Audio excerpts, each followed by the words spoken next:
Some really talented basketball players going at it on a random Monday night early in the NBA season. Morant and the Memphis Grizzlies hosting Kevin Durant and the Brooklyn Nets. In the first quarter, it's Ben Simmons with an immaculate dime to KD. And then on the other end, it's Morant. He got busy early and often. 16 first quarter points for Mr. Morant. Look at the incredible shot making by none other than Durant. And then on the other end, after the turnover, it's Tyrus Jones going up top to Mr. You-Know-Who. Morant had 24 first half points. KD's got a running mate, and he's back healthy and balling. It's Kyrie. He had 16 points in the first half himself. Third quarter we go. You-Know-Who again. Gathering the miss and putting it in. Congratulations to KD with that bucket. He passes by Alex English for 20th all time on the NBA scoring list. Third quarter winding down. It's Desmond Bane. 3 of his 38 points. Look at Irvin, schooling, willing, and dealing. Kyrie had 37. KD had 37. Desmond Bane had 38. And guess what? His running mate, Morant, also with this dagger, had 38 points. The Memphis Grizzlies win a thriller in the form. What up, M-Town? 134-124 is your final. By the way, the first time since 1983 that you had two teammates on both teams go for 35 or more. Just some incredible shot making from some phenomenal players. You obviously know about KD, Kyrie, and you know about Ja.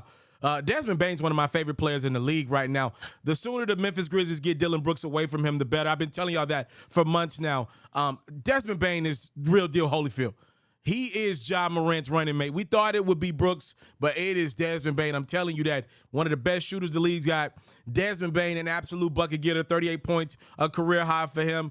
Morant is off to an incredible start to this season. He continues to razzle dazzle and put his name in the MVP conversation early on this season. Memphis continues to win games. Again, for me, I didn't know what to expect from Memphis with Jaren Jackson being out of the lineup, but Ja's mentality this season thus far, he's just on another level. Hopefully he can stay healthy. Grizzlies off to a 3-1 start. Now, other side, Brooklyn off to a 1-2 start following that loss. Not pictured in that highlight, but on my channel, if you just go through my videos, Ben Simmons fouls out of that game.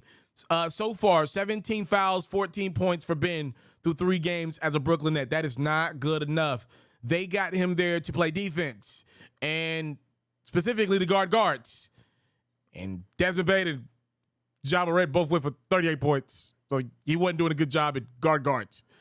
KD and Kyrie are exceptional at making shots, but Brooklyn's got to be concerned, right? You lose a game on the road in Memphis. Look, I know you're like, Memphis was a good team last year. They were the number 2 seed out west. For me, though, I'm looking at this differently. The Brooklyn Nets got to close that game. And one of the reasons why I believe that to be true, history tells us that KD and Kyrie, after around 20 games, one of them's going down with injury. Obviously, I'm not wishing it. I want to see KD and Kyrie out there every night. They're phenomenal.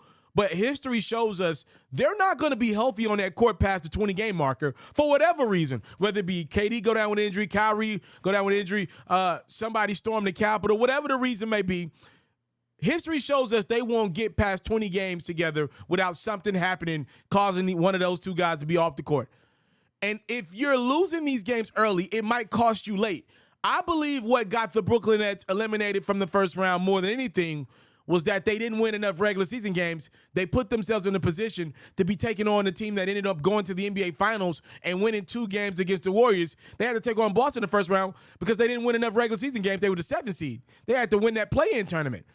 If you get to the point where you're a 3-4 seed, it might allow you, an opportunity, number one, to have an easier matchup in the first round. But from a regular season standpoint, if you're winning these early games, if KD goes down in February, if Kyrie goes down in March, or whatever the case, you can buy yourself some time. Because I'm telling you, Ben Simmons is not the answer from a scoring standpoint. Last year, when KD went down or Kyrie went down, you hope to have James Harden.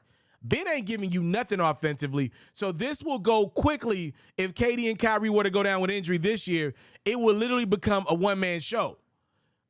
I don't think that serves well for the Brooklyn Nets. So these early games with you got both of these guys healthy. This is what you've been wanting. You got to win these games, man. You have to win these regular season games early in the season to kind of buy yourself some time late. Great game, though. Phenomenal scoring. Congratulations to KD. Number 20 all-time on the NBA scoring list.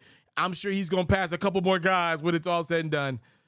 Congrats to Memphis on the 134-124 win.